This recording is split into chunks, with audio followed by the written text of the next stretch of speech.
2024 has been a strange year, to say the least, for me so far. Without getting too deep into it, a lot of change has happened in my life throughout the last couple of months, and you know, I'm just trying to power through, which, fortunately, I'm surrounded by a ton of awesome people, and what this video is about, I've been watching a ton of badass films. So just like any fellow nerd who studied film in school, obviously I have a Letterboxd account. And I just thought it'd be fun to go through all the movies I watched this month and give my thoughts about why I thought just so many of them were incredible.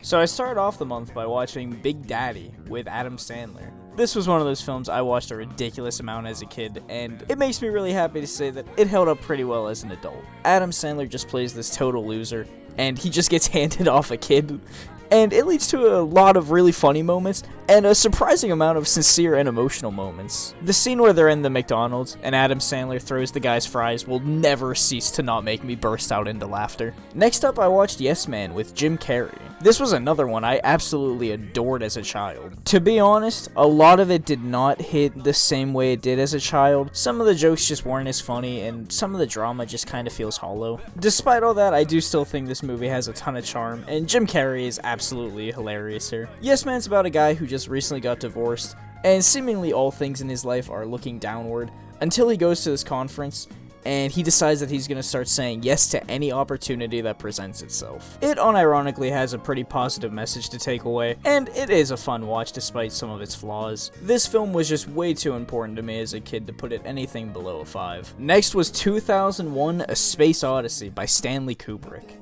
Now, I always knew this film was going to be good. Any professor, any person who is even remotely interested in film has told me that this is like one of the best movies ever made.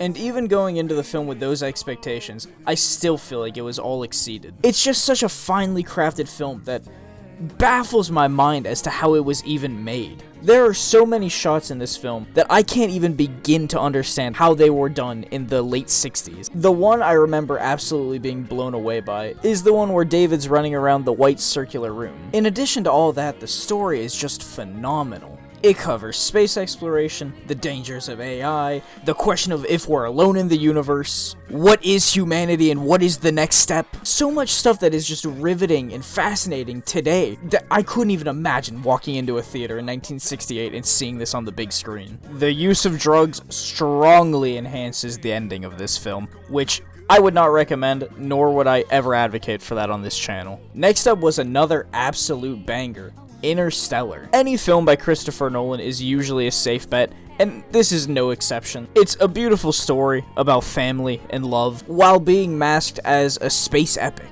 offering some of the trippiest and most ambitious visuals of concepts that have never even been attempted in a film before. This film is 3 hours, but it flies by in what feels like 20 goddamn minutes. It is so captivating. The writing, visuals, and performances are all stellar here. This has easily become one of my new favorites. The next one I was really surprised by. It's called The Peanut Butter Falcon. It's about this fisherman played by Shia LaBeouf that's constantly starting shit with other local fishermen, who meets a guy with Down syndrome running away from a retirement home trying to become a professional wrestler. All the while they're being chased by Dakota Johnson, who works at the retirement home, and the film's basically just about them becoming like a little family. And it's super wholesome, it has a ton of funny moments, and despite mostly being set in swamp-like areas, surprisingly really nice cinematography. Now up to this point, I've enjoyed all these films. This is the first one I really did not like. The Purge Anarchy. To be honest, I was never really crazy about the Purge 1, but I basically got swindled into watching this.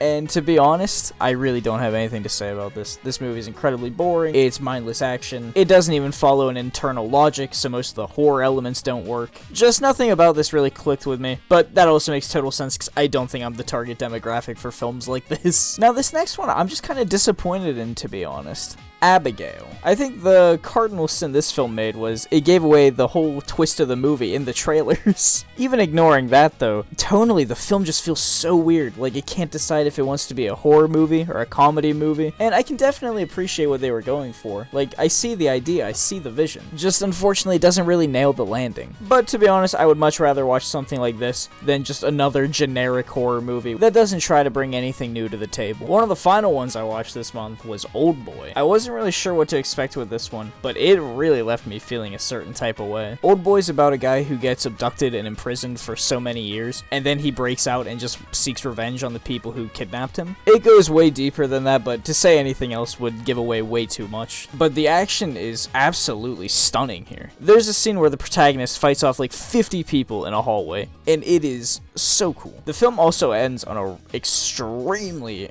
disturbing note. Now this next film is what I've really been waiting to talk about, and arguably the reason why I made this video.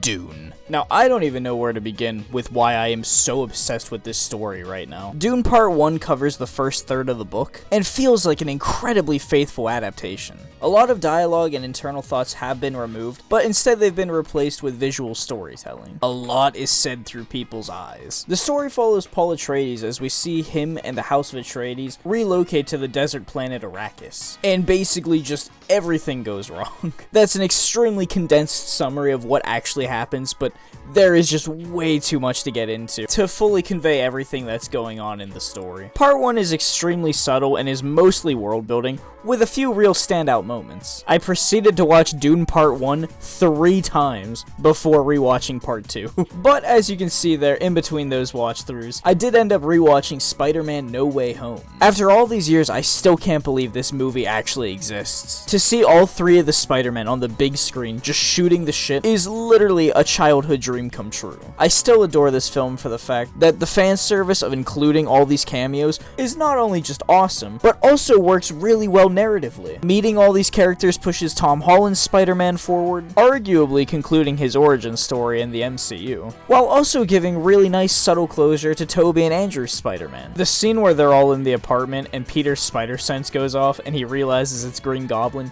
easily one of the most intense moments in any of the live-action Spider-Man films. Also the scene where they're standing on the scaffolding just bullshitting with each other is absolute peak. The way I closed this month out was by watching one of the best science fiction films I have ever seen, Dune Part 2. It takes the already established material of the first part and just goes absolutely wild with it. It picks up 5 seconds after Part 1 ends, and until the credits roll, something engaging is always happening, or at least something that's always pushing the plot forward. I know I've said that these movies have had some really nice cinematography, but Dune is on another level.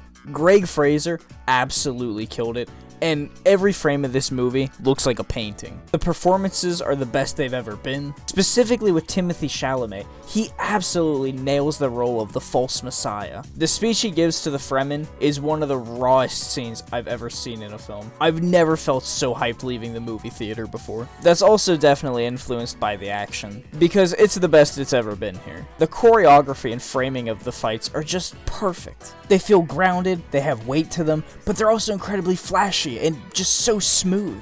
Denis Villeneuve really is a modern day genius, and I fully plan to go through some more of his films within the next month. But that's everything I watched in April of 2024. This video was heavily inspired by Karsten Runquist's series, but obviously all opinions here are my own. And if you disagree with any of these, I'd love to hear what you guys think. I'm a total movie nerd. I geek out about this stuff way too hard. But I figured I'm watching a lot of movies, and I'm sure my friends are getting sick of me ranting and rambling about why Dune is so epic to them. So I figured this was the perfect place to have these intellectual and philosophical discussions. But I will be sure to do this again at the end of May, so if you enjoyed this, be sure to stop by again then. But until the next time, I will talk to you guys later. I hope you all have a great day, and take care.